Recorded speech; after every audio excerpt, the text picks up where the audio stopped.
Hello everyone, hope you're doing well. Today we're back on the Update Fire and Ice dev server, and it's time to have a look at the Bosvark.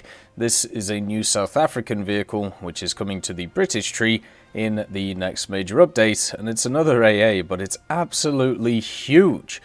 Comparing it to the Churchill Crocodile, which we'll have a look on another day, it is just insanely big as a vehicle, and the main thing about it is, of course, it has access to the 23mm ZU-23 cannons on the back, which you might be familiar with because it's basically the same platform that we have on the BTR-ZD for the Soviets, and it's been very, very good for that platform in the last update or so. The Bosvark comes in with that, but also some other interesting things. It's got an open-topped kind of grille for its engine. It's 315 horsepower, and the major reason is because this thing weighs 20 tons.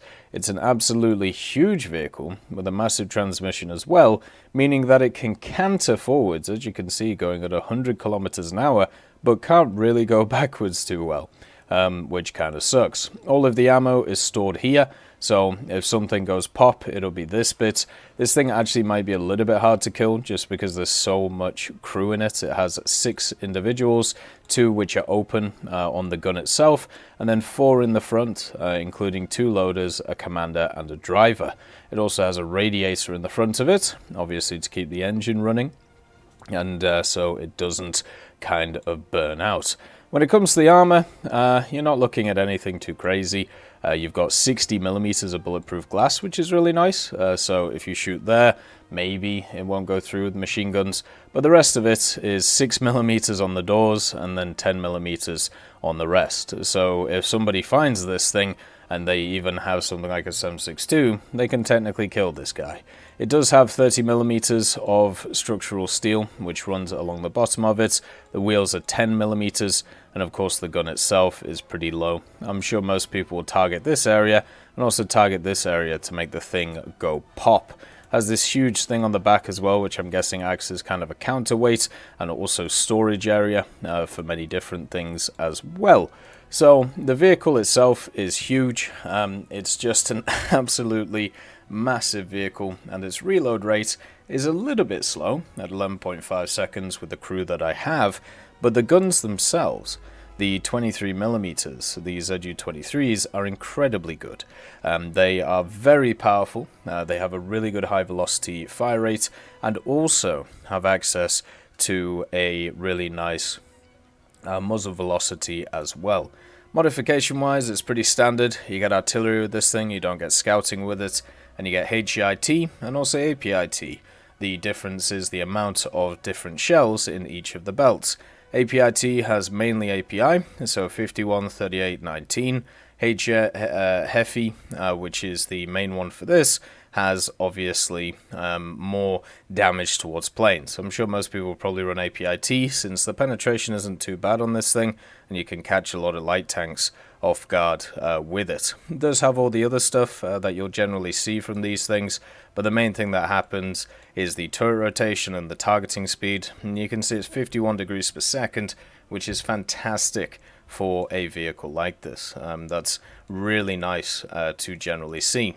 Since it's a South African vehicle, it does end up on the right side of the tech tree, and since it's an AA, it also ends up on the right side of the tech tree in the AA line, and it's between the Bosvark and also the Skink.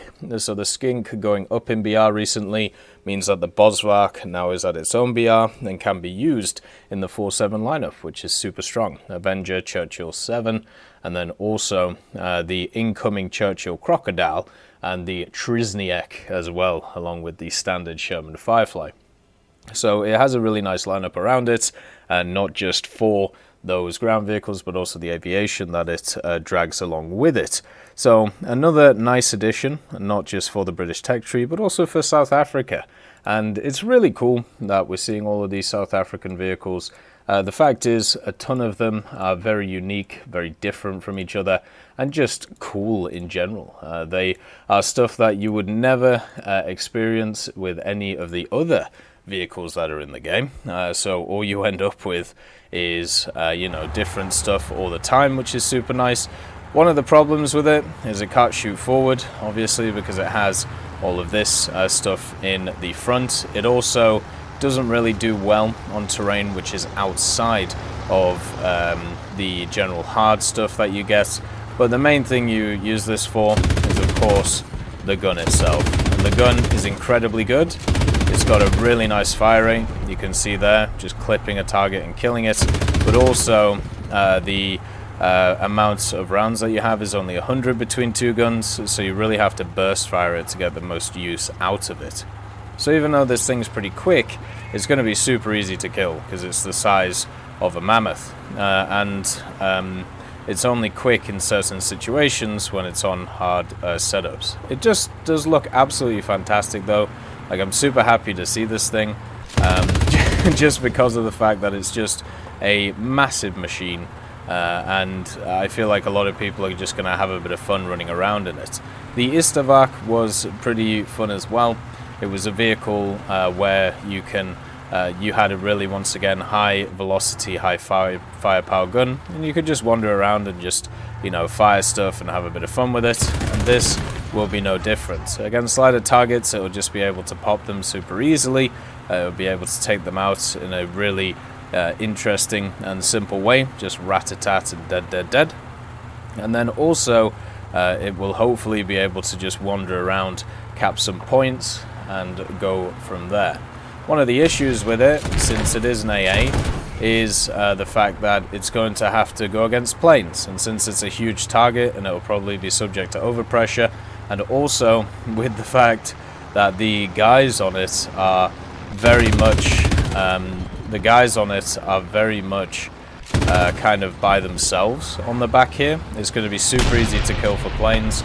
This thing is going to get overpressured by rockets and stuff like that, so as an AA, you're probably going to end up just trading with it, and that's going to be it, which is going to suck. You know, a lot of people are not going to be happy with that, but at least it's a better option than not having anything, because it means that sometimes you won't have to trade. Sometimes you'll just be able to hit the targets as they come in, and they won't know that you're here, especially with these guns, which are just really, really powerful. We also have the South African guys on the back, which is super cool. They have obviously their uniforms and everything, since these guys are pretty modern. At the end of the day, this thing I believe is still in service, or at least it's close to being still in service, which is kind of nuts to think about. And right there you can see the devastating firepower of this thing, even if you let it. Like, it's even just with quick bursts, it can pretty much just take out whatever it wants. As long as it's able to pen. The fire rate and the damage post-pen is just really nice on it. So yeah, it's a lovely thing that you can end up doing with this. So it's a nice vehicle, lovely to see as always. Hopefully we get more South African vehicles as we go along, like this absolute behemoth of a vehicle. I hope you all have a wonderful day, and I'll see you next time.